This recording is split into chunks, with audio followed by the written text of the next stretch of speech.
저도 가시겠습니다. 15절 말씀 제가 먼저 봅니다.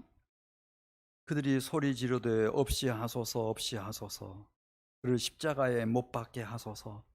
빌라도가 이르되 내가 너희 왕을 십자가에 못 박으랴.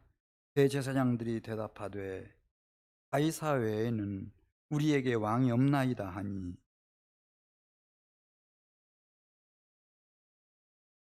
그들이 예수를 맡음에 예수께서 자기의 십자가를 지시고 해골 히브리 말로 골고다이라 하는 곳에 나가시니,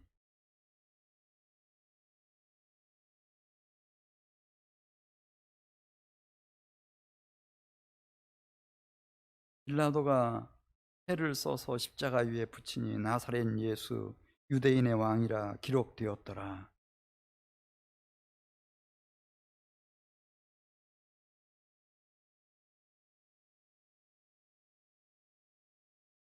유대인의 대제사장들이 빌라도에게 이르되 유대인의 왕이라 쓰지 말고 자칭 유대인의 왕이라 쓰라 하니, 군인들이 예수를 십자가에 못 박고 그의 옷을 취하여 네 깃에 나누어 각각 한 깃씩 얻고 속옷도 취하니 그 속옷은 호지 아니하고 위에서부터 통으로 짠 것이라.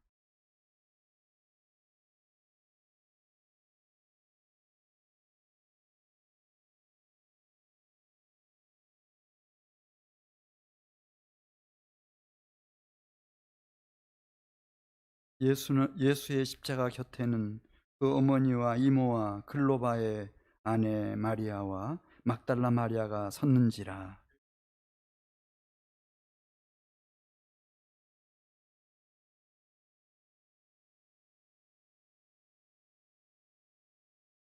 또 그 여자에게 이르시되 보라 내 어머니라 하신대 그때부터 그 제자가 자기 집에 모시니라.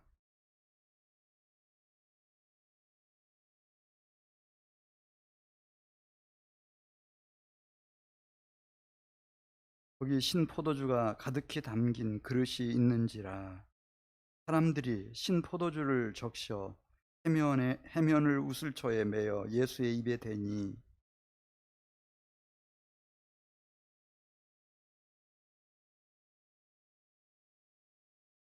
아멘.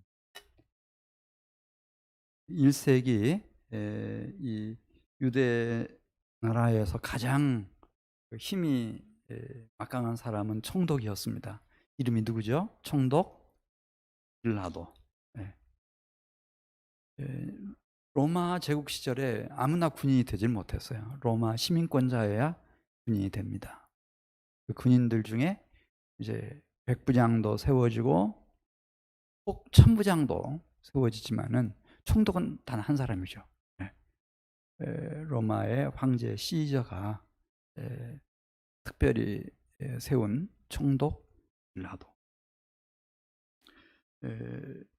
이 총독 빌라도가 결국 오늘 16절 있는 말씀 보면 예수를 십자가에 못 박도록 대적들에게 넘겨줍니다. 그래서 우리가 사도신경 할 때 빌라도에게 못 박혀 죽으시고 이렇게 신앙 고백하는데요. 이 빌라도가 결국은 패했습니다.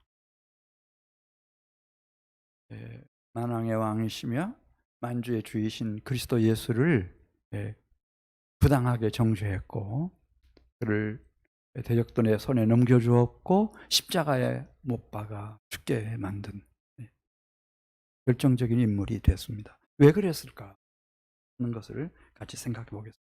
그냥 우리가 일반적으로 생각하면 빌라도 정도 되면 얼마든지 성공하는 인생을 살고 승리하는 그런 생애가 될 수 있겠는데 어떻게 총독이 돼서도 이렇게 패할 수 있는지.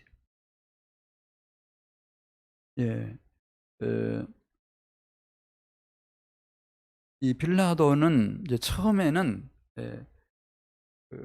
자기 양심의 소리를 쫓아가죠. 오늘 그 18장 38절 있는 말씀 보시면은 18장 38절 보십시오. 이 예수님을 총독 빌라도가 최고 재판장으로서 신문을 하고 나서 하는 얘기입니다. 한번 38절 같이 읽겠습니다. 빌라도가 이르되 진리가 무엇이냐 하더라. 이 말을 하고 다시 유대인들에게 나가서 이르되 나는 예수에게서 아무 죄도 찾지 못하였노라. 네. 그러니까 이때만 해도 총독 빌라도는요 아주 정직한 사람이고 양심적인 사람이라고 하는 것을 알 수 있습니다. 너희들이 예수를 끌어왔지만 그리고 나한테 고발하지만 내가 예수를 신문해 보니 예수에게는 죄가 없다. 로마 제국의 법상 죄가 없다. 이렇게 얘기하는 거예요. 이 얘기를 한 번만 하는 게 아니고 19장 4절에도 보면 내가 그에게서 아무 죄도 찾지 못했다. 이렇게 얘기하죠. 네. 또 6절에도 가서 보면은 네. 나는 예수에게서 죄를 찾지 못했다. 또 12절도 가서 보시면은 네.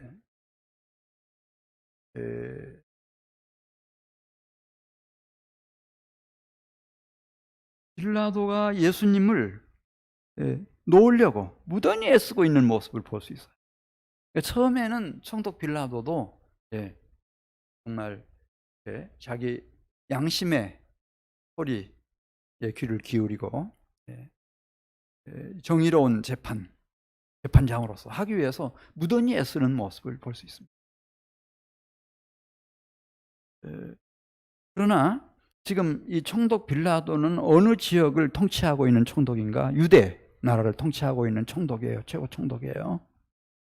그러니 이 유대 나라 안에 있는 사내들인 공회라든지 또 이 국가 안에 살고 있는 유다 백성들의 의견을 완전히 무시할 수는 없잖아요. 근데 워낙 총독 빌라도가 총명하다 보니까 깨달았다는 거예요.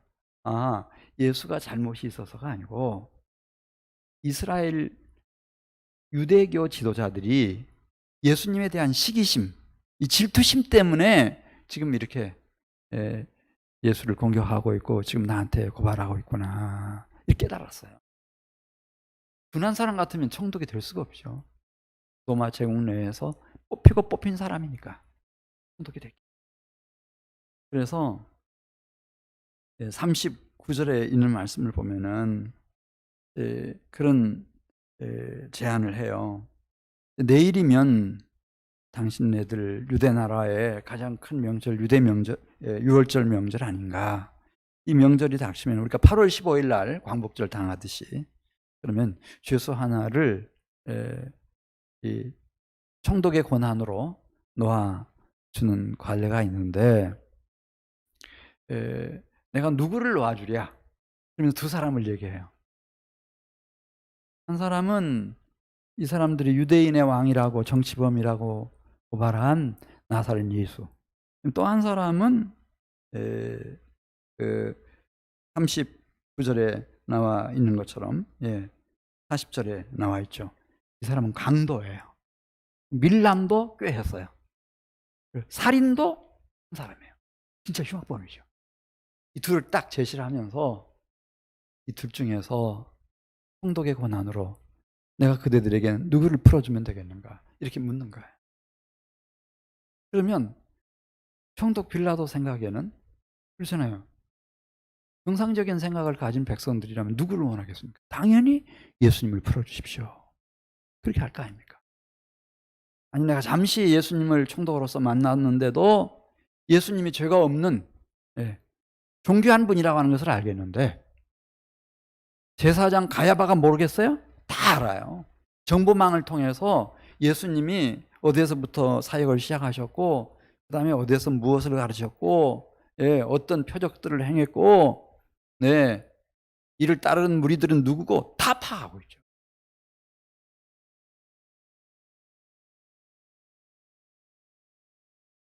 그래 이 예수님을 죽이겠다고 하는 그런 뜻을 가진 사람은 누군가 제사장 가야바였는데요. 가야바는 집단 이기주의라 그러죠. 그거를.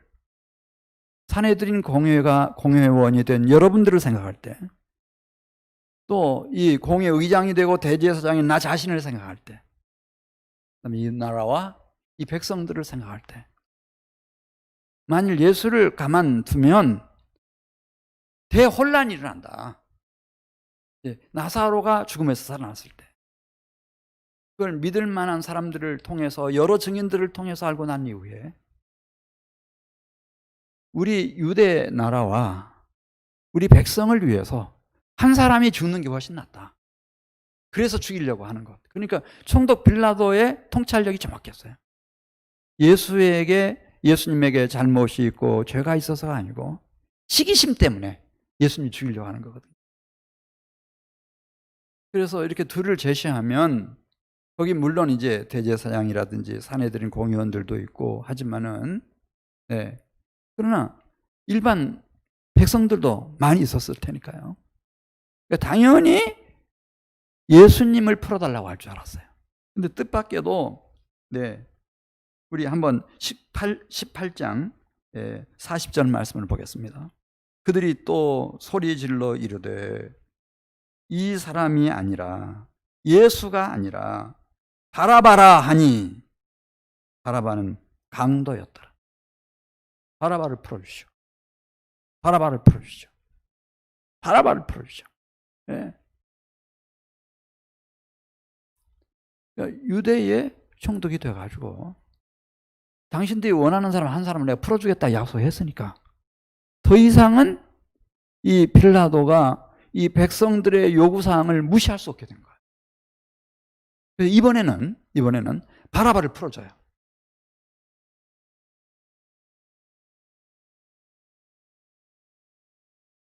그리고 예수님은 끌고 가서 채찍질을 하고 군인들을 시켜서 머리에 가시면류관을 눌러 씌우고, 그리고 희롱하죠. 능욕합니다. 가색 옷을 입히고 그 앞에서 유대인의 왕이라고 절을 하고 평안하시라고 하고 일어나서 다가가가지고 손으로 예수의 얼굴을 때리고,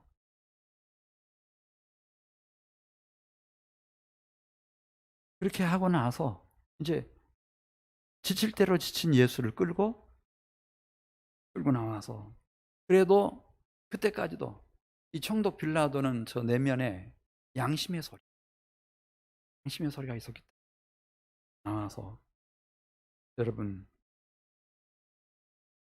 여기 보십시오. 여기 나사렛 예수가 있습니다. 그렇게 말하고, 네. 그렇지만 나는 이 예수에게서 죄를 찾을 수 없어요. 그랬더니 6절 가서 보겠습니다. 대제사장들과 그 아래 사람들이 막 소리를 지릅니다. 십자가에 못 박으시오. 십자가에 못 박으시오. 십자가에 못 박으시오. 우리 한번 19장 6절 말씀 같이 읽겠습니다. 대제사장들과 아래 사람들이 예수를 보고 소리질러 이르되 십자가에 못 박으소서, 십자가에 못 박으소서 하는지라. 빌라도가 이르되 너희가 친히 데려다가 십자가에 못 박으라. 나는 그에게서 무엇을 찾지 못하였노라. 네.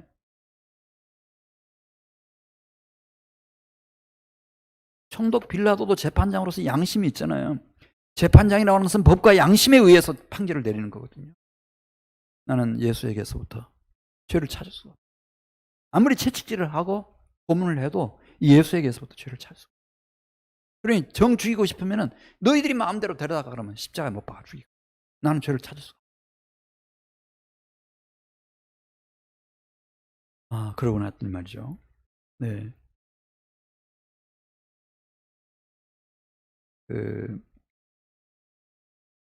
10절 말씀 보겠습니다. 네, 10절 보기 전에 7절에 보면 유대인들이 이 사람은 죽어마땅한 사람이다 그러면서 이제 당신과 당신의 나라 로마 제국의 법을 가지고는 안 될지 모르지만 우리 유대인의 법으로는 이 사람 죽어야 된다 그러면서 왜 죽어야 되는지를 설명합니다. 7절 말씀 보겠습니다. 하나님의 아들이라는 겁니다. 그래서 죽여야 된다는 겁니다. 웃기는 얘기죠. 한번 우리 7절 말씀 보겠어요. 유대인들이 대답하되 우리에게 법이 있으니 그 법대로 하면 그가 당연히 죽을 것은 그가 자기를 하나님의 아들이라 함이니이다. 빌라도가 이 말을 듣고 더욱 두려워했다. 예, 뭔가 다른 거예요, 이분이. 예, 두려워요.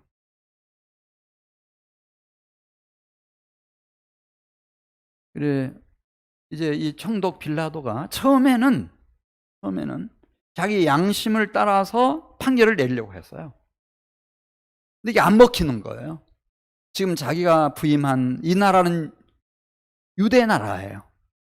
여기도 사내들인 공회가 있고 의장이 있고 그 사람들이 입법도 하고 뭐 사람들을 사형 선고를 내리고 사형 집행을 하는 것 제외하고는 다 이 사람들이 사법 활동도 다 형 집행도 다. 그래 이 사람들이 막 다 이 바라바를 원하니까 바라바를 풀어주고 이제 예수를 어떻게 할까? 내가 그리스도라고 하는 예수를 어떻게 할까? 탄식하듯이 이 사람들이 하나님의 아들이니까 죽여야 된다고 하는데 내가 보기에는 죄가 없어요. 내가 그리스도라고 하는 예수를 어떻게 하랴? 이렇게 했더니 어떻게 알아듣고요? 대제사장들이 알아듣고 사람들을 선동해서 십자가에 못 박으라. 십자가에 못 박으라. 십자가에 못 박으라.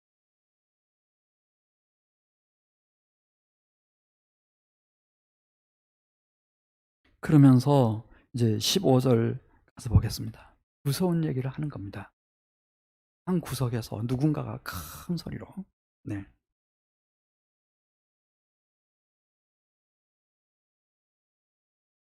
내가 죄 없는 예수를 십자가에 못 박으랴. 그렇게 말하니까 15절 중반절이 나오죠. 대제사장이 대답하되 대제사장이 큰 소리를 말한 겁니다.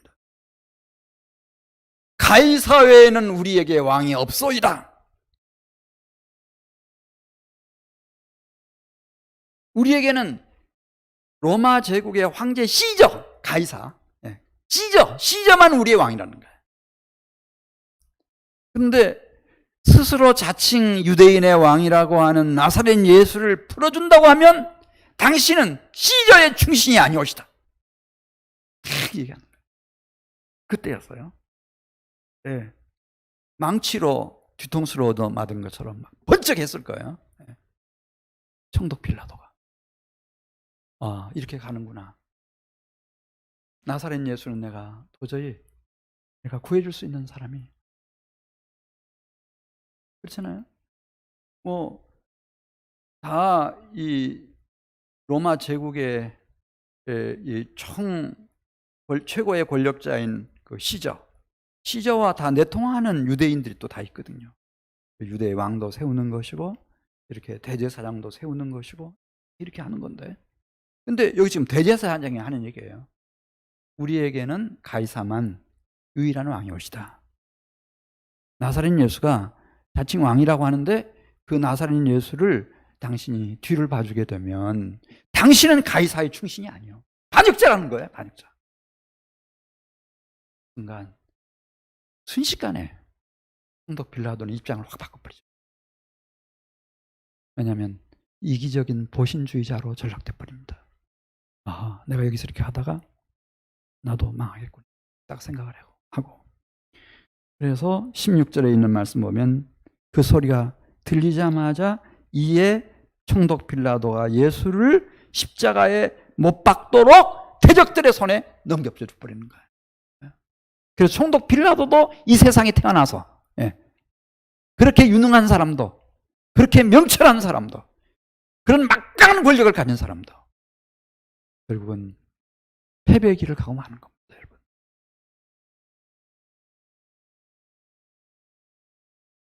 지금 제가 중요한 얘기를 했어요. 총독 빌라도가 처음부터 나쁜 사람이었어요? 아니에요. 그러면은 자기 양심대로 말하고. 총독 빌라도가 나사렛 예수가 십자가에 못 박여 죽었을 때 그 죄 패명 쓰는 걸 보십시오. 유대인의 왕, 나사렛 예수 유대인의 왕 이렇게 쓰잖아요. 그러니까 막 항의가 들어와요. 어떻게 유대인의 왕이라고 쓰냐.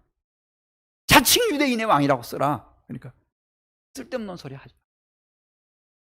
자기가 이 유대 나라에 부임해서 총독으로서 만나본 유대인 중에 이런 분이 없는 거예요. 아니, 유대인 중에서뿐만 아니라 지금까지 자기가 태어나서 만나본 사람 중에 이분은 진리의 왕이거든. 단박에 알았어요. 나는 나의 쓸 것을 썼다.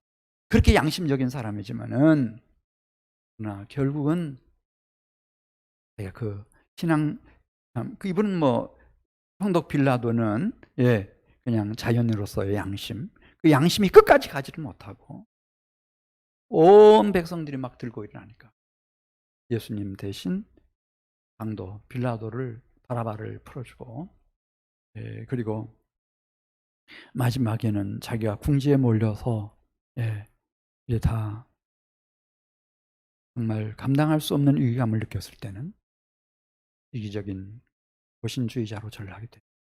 그냥 넘겨. 이게 인간입니다. 너희가 세상에서 환난을 당하라. 담대하라. 내가 세상을 이겼다. 이 세상을 이기신 분은 한 분 계세요. 지금 그 얘기 오늘 저녁 해드리려고 하는 거예요. 누굴까요? 총독 빌라도의 손에 의해서 대적들의 손에 넘겨졌고 십자가 위에서 참혹하게 죽음을 당하셨던 그리스도 예수. 내가 세상을 이겼다. 예수님은 그럼 어떻게 이겼나? 예수님은 로마 시민권자도 아니었잖아요. 백부장도 아니고 천부장도 아니었어요. 총독도 아니고 왕도 황제도 아니었어요. 근데 예수님은 죽었지만 다시 온 인류를 구원하는 구세주로서 이 땅에 주의 나라를 세워가고 계시고 하나님의 영광을 가장 아름답게 선포하고 계세요. 그럼 예수님과 총독 빌라도의 차이는 무엇일까? 이거 지금 말씀드리는 거예요.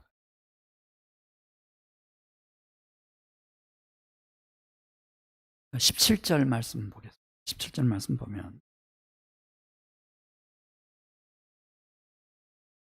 이 예수님은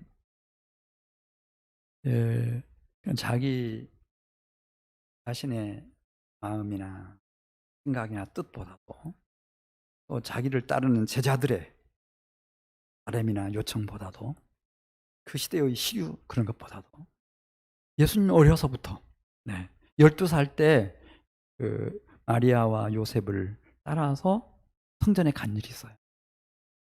그때 이제 다시 찾아온 그 마리아와 요셉에게 예수님을 꾸지람하니까 예수님이 어린 유년 시절에 12살 된 예수님이 마리아에게 이런 얘기를 합니다.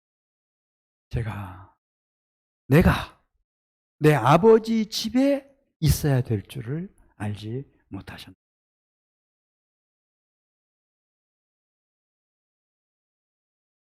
그 아버지 집을 그렇게 좋아하세요.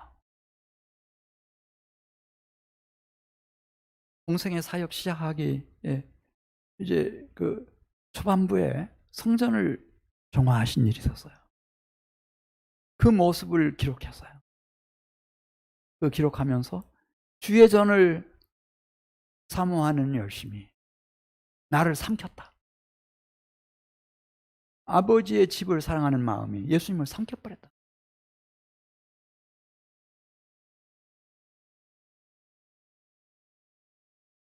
제자들이 예수님을 따르기 시작하면서 선생님, 우리에게 기도를 좀 가르쳐 주세요. 우리가 능력 있는 기도의 사람들이 되게 해주세요. 그래서 가르쳐 주신 기도문 따라서 하세요. 주기도문. 거기 보세요. 하늘에 계신 우리 아버지여 이렇게 나와요. 이름이 거룩히 여김을 받으시며 나라가 임하옵시며 아버지의 뜻이 하늘에서 이루어진 것 같이 땅에서도 이루어지이다. 나라와 권세와 영광이 누구에게 영원히 있사옵나이다. 아버지의 영광, 아버지의 영광. 이것만 생각하면 예수님은 주의 전을 사모하는 열심히 그를 삼켜버렸다 그랬어요. 자신보다도, 자신을 따르는 제자들이나 많은 무리들보다도, 이 세상의 명망이나 인기보다도 예수님에게 가장 중요한 건 뭐였는가? 그러니까 마지막 떠날 때도 예수님은 겟세마네 동산에서 무엇을 위해서 기도하는가? 내 뜻대로 하지 마옵시고 아버지의 뜻대로, 아버지의 원이 이루어지기를 원합니다. 예수님도 양심이 있죠. 그 양심으로부터 나오는 소리가 있어요. 소원이 있어요. 그 뜻이 있어요. 자기의 뜻. 그것보다 아버지의 뜻, 아버지의 뜻.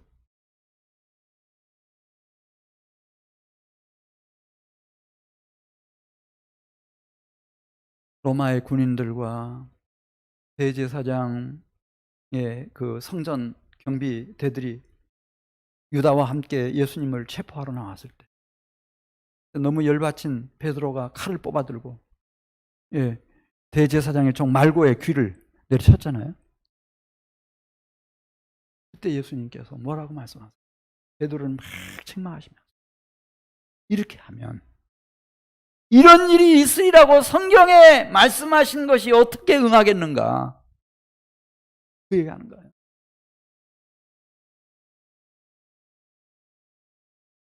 하나님은 하나님의 영광을 위하여, 하나님의 뜻을 위하여, 그 하나님의 영광의 뜻이 성경 말씀 속에 기록되어 있는데 베드로, 너가 이렇게 너 생각대로, 내 판단대로 이렇게 하면은 이런 일이 있으리라고 한 성경 말씀이 어떻게 응하겠는가? 이게 다른 거예요. 보세요. 예수님은 총독 빌라도처럼 로마 제국이 부여한 군사들을 소집한다든지 또 동원한다든지 사람들을 멸한다든지 정복한다든지 그런 건 안 하셨어요. 그러나 어떤 점에서 예수님은 탁월하셨는가?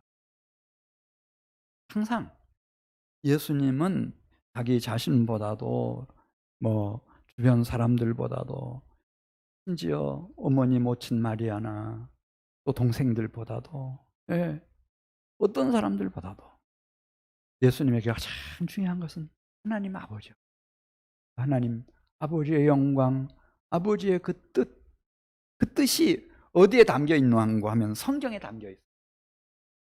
그래서 오늘 17절 말씀 보겠습니다. 17절.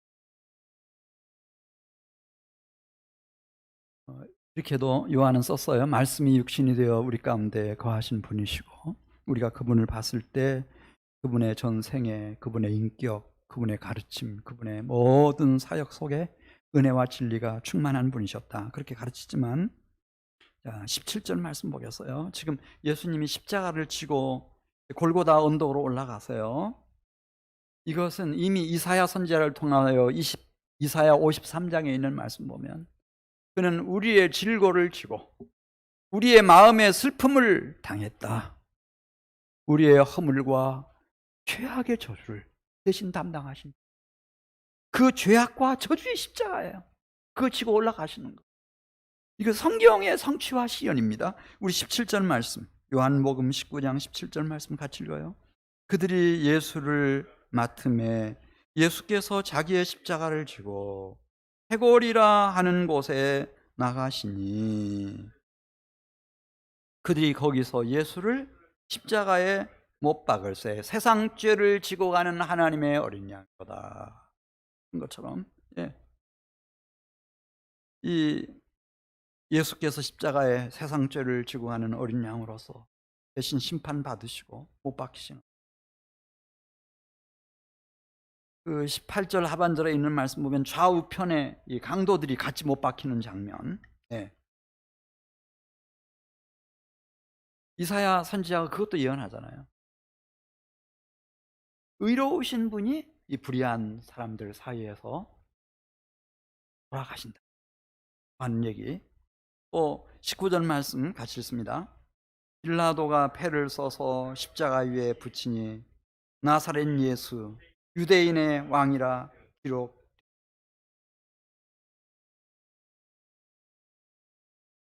그래, 예수님을 십자가에 못 박는데 23절에 있는 말씀을 보면은 예수를 육체적으로 고통스럽지만 이 정신적으로, 심리적으로 모욕감, 모멸감을 느끼게 하기 위해서 옷을 다 벗겨버리죠. 옷까지 다 벗겨버리죠. 중세 화가들이 예수님이 뭐 팬티 입은 것처럼 이렇게 그리지만 그렇지 않고, 실제는 여기 성경이 이게 오리지널이거든요. 23절 보겠어요. 군인들이 예수를 십자가에 못 박고 그의 옷을 취하여 네 깃에 나눠 각각 한 깃씩 얻고 속옷도 취하니 이 속옷은 호지 아니하고 위에서부터 통으로 짠 것이라. 군인들이 서로 말하되 이것을 찢지 말고 누가 얻나 제비를 뽑자 하니 이는 성경에 시편 22편 18절에 보면 나와요. 메시아가 오실 것이고 그분의 옷을, 그분을 이렇게 능욕하기 위해서 벌거벗겨 가지고 그분의 겉옷을 나누고 속옷을 제비 뽑을 거다. 성경의 예언, 성경의 예언이 그대로 실현되는 거. 그들이 내 옷을 나누고 내 옷을 제비 뽑나이다 한 것을 응하게 하려 함이라라. 군인들이 이런 일을 하고 그랬죠. 네. 그러니까 예수님은 그 목표가 어디에 있는가 하면 하나님 아버지, 아버지의 뜻, 아버지의 뜻이 담겨 있는 성경 말씀, 그 말씀을 따라가는 거예요. 십자가에 달리셔서도 25절에 있는 말씀을 보면은 이 영적인 가족을 구성하시죠. 예. 이 가정이 둘이 있어요. 하나는 이제 혈연적인 가정이 있고 가족들, 또 하나는 영적인 가족이 있어요. 25절 말씀 보겠습니다. 예수의 십자가 곁에는 그의 어머니와 이모와 글로바의 아내 마리아와 막달라 마리아가 섰는지라. 예수께서 자기의 어머니와 사랑하시는 제자는 요한을 말해요. 요한이 곁에 서 있는 것을 보시고 자기의 어머니께 말씀하시되 여자여 보소서 아들이니이다 하시고 눈빛으로 이제부터는 내가 이 세상을 떠나지만 요한이 모친 마리아를 친어머니로 모실 거예요. 그리고 27절 말씀 보겠습니다. 또 그 제자, 사랑하시는 제자 요한에게 이르시되 보라 내 어머니라 하신대 그때부터 그 제자가 자기 집에 친어머니처럼 모시는 거예요. 영적인 가족이 구성이 됩니다. 그리고 28절 말씀 보겠습니다. 항상 예수님의 초미의 관심사는 하나님의 영광을 위하여, 하나님의 뜻을 성취하기 위하여 성경을 응하게 하느냐, 여기에 맞춰져 있는 거예요. 28절 같이 읽어요. 그 후에 예수께서 모든 일이 이미 이루어진 줄 아시고 무엇을 응하게 하려 하사 성경을 응하게 하려 하사 이르시되 내가 목마르다 하시니. 그러니까 말씀 한마디 하는 것도 예수님은 늘 생각하는 거예요. 무엇을 이루는 것인가? 성경을 이루는 삶이에요.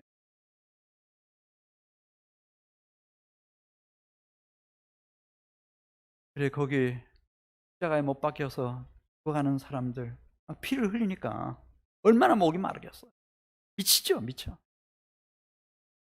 그 사람들에게 그 고통을 덜어주기 위해서 신포도주, 초지요, 초.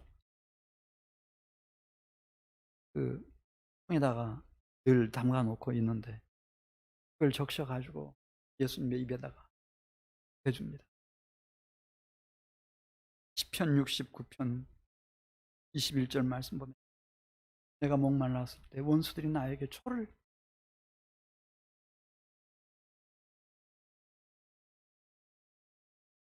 목마를 때 시원한 생수를 마시면 얼마나 더 목마르겠어요. 우리 30절 말씀, 예수께서 신포도주를 받으신 후에 이르시되 다 이루었다 하시고 머리를 숙이니 영원히 떠나가시니. 그리고 31절 말씀 보면 세 사람이 지금 십자가에 못 박혔어요. 그런데 다른 두 사람은 다리를 꺾어요. 다리뼈를 부셔놔야 이게 그 압력에 의해서 이 심장이 제대로 기능을 못하고 빨리 죽을 수 있어요. 빨리 죽게 만들기 위해 이 창으로 십자가에 달린 사람들의 다리를 후려칠 때였습니다. 예수님한테 와 보니까 예수님 벌써 숨을 거두신 때였습니다. 그래서 예수님의 다리를 꺾지 않았는데 그 점에 대해서 지금 쓰고 있습니다. 출애굽기 12장 46절에 있는 말씀 보면 6월절 어린 양의 뼈를 꺾지 말라는 말씀이다. 어린 양, 6월절 양으로 오신 상죄를 지고 간 어린 양이신 예수님 경에서 36절 말씀 같이 읽습니다. 이 일이 일어난 것은 그 뼈가 하나도 꺾이지 아니하리라 한 성경을 응하게 하리라. 37절에도 또 다른 성경에 그 찌른 자를 보리라 하였느니라. 그래서 예수님은 다리를 꺾는 대신에 창으로 옆구리를 찌르죠. 거기서 요한이 봤다는 겁니다. 피가 다 흘러나오고 그래서 옆구리를 찌르면 심장도 그 창끝이 관통했겠죠. 맑은 물 같은 것이 마지막에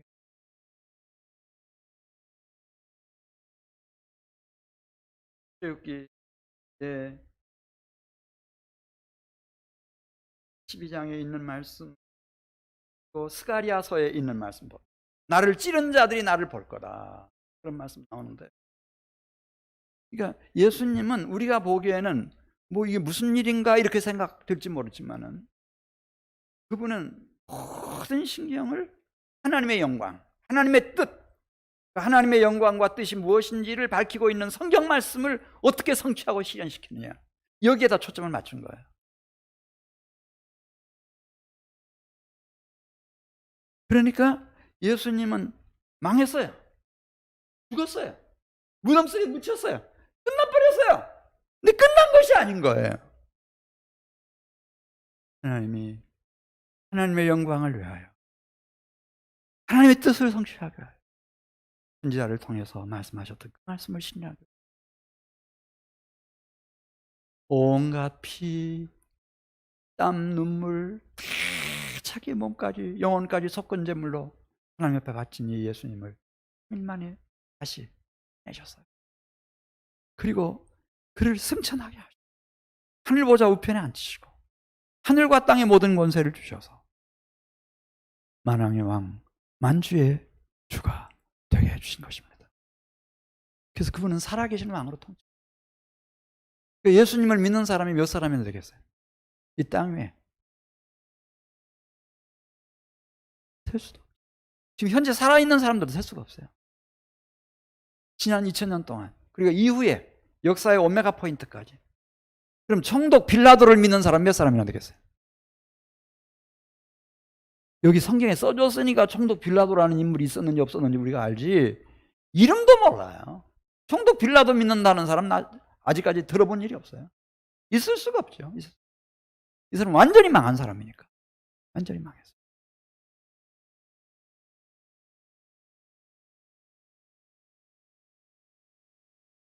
오늘 말씀을 정리하겠습니다. 세상을 이긴 사람은 한 분밖에 안 계세요. 너희가 세상에서 환난을 당하나 담대하라. 내가 세상을 이기었노라. 내가 세상을 이겼다고 말씀하신 예수님 한 분밖에 안 계세요. 근데 왜 모든 사람들이 이 세상에 와서 다 패했을까? 총독 빌라도라도 패했을까? 지금 미국이 우리도 로마 제국 같은 나라 한번 만들어 보자, 이제 그게 그 사람들의 꿈이에요.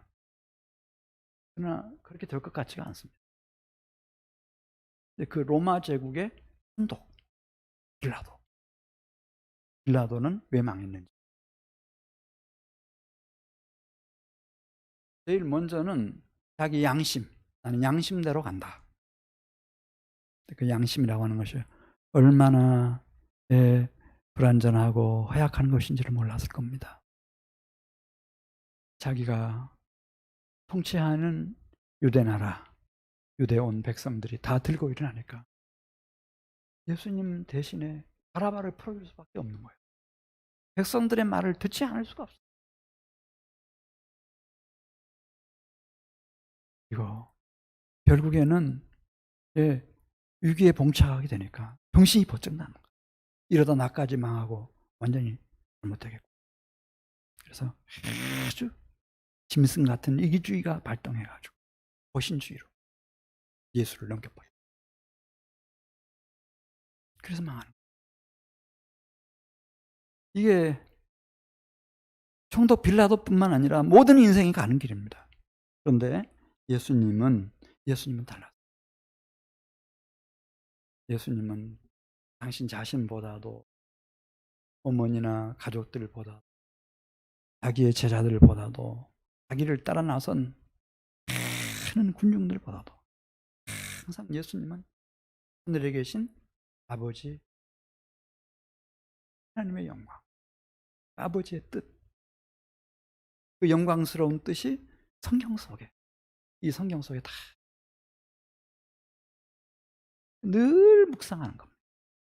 어떻게 해야 나의 생애가, 나의 삶의 자욱이, 발자국이 이 말씀, 성경 말씀을 따르는 생애가 될 수 있어요. 그래서 마지막 순간에도 보면 항상 이렇게 사랑하는 제자 베드로가 칼을 뽑아들고 누구를 위해서가 아니고 예수님을 위해서예요. 예수님을 위해서.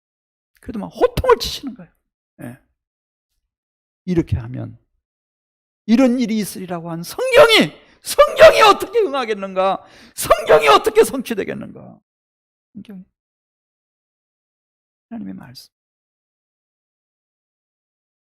그래서 망했는데 망한 게 아니었어요. 네.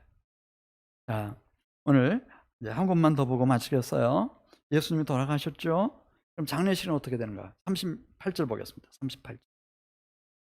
19장 38절 말씀. 하나님이 영으로 아리마대 요셉의 마음을 감동 감화시키시고 또 니고데모의 마음을 움직이셔서 이 요셉과 니고데모가 뜻을 모아가지고 온 정성을 다해서 예수님의 장례를 치르는 거예요. 제자들은 이들이 예수님 믿는지도 몰랐다는 거예요. 그리고 아리마대 요셉이 그 동산에, 그 가까운 동산에 준비해 놓은 새 무덤에다가 예수님을 딱 놓으십니다. 할렐루야. 하나님의 영광스러운 인도하심이 본격적인 역사를 시작하는 거예요. 그래서 그를 죽은 자 가운데서 살려 승주의 영광으로 인도하시고 하늘과 땅의 모든 권세를 가지고 주의 나라가 이 땅에 세워져가 일하고 계시는 거예요. 총독 빌라도는 다 성공했는데 완전히 망한 인생이고, 나사렛 예수는 하나님을 위해서 망했는데 하나님이 가장 영화롭게 하셨어요. 참 영광스럽게 하셨어요. 할렐루야. 이게 역설적인 진리예요. 자, 우리 요한복음 16장 한 곳만 보고 마치겠습니다. 요한복음 16장 33절 말씀. 이것을 너희에게 이르는 것은 너희로 내 안에서 무엇을 누리게 하려 함이라? 평안을 누리게 하려 함이라. 진정한 샬롬, 피스, 평화는 세상을 이기신 그리스도 예수 안에만 있어요, 여러분. 로마 제국의 황제인 시저, 그 권력으로 나오는 게 아니고 총독 빌라도라고 그 평화를 누리는 게 아니에요. 오직 세상을 이기신 한 분, 그리스도 예수 안에 평화가 있어요. 이것을 너희에게 이르는 것은 너희로 내 안에서 평안을 누리게 하려 함이라. 물론 세상에서는 너희가 환난을 당하겠지만 담대하라, 내가 세상을 이기었노라. 네. 예수님 안에서 길이요, 진리요, 진정한 승리의 삶이 무엇인지를, 그 생명이 무엇인지를, 삶이 무엇인지를 보여주신 예수님이 걸어가신 그 길로 가면 믿습니다. 아무리 날씨가 무더워지고 코로나 바이러스 19에 재유행이 시작이, 2차 유행이 시작이 되고, 어떻게 세상이 변하든, 북한이 어떻게 나오든, 우리는 다 그리스도 안에서 평화를 누리고 승리하는 자가 될 줄로 믿습니다. 같이 기도드리겠습니다.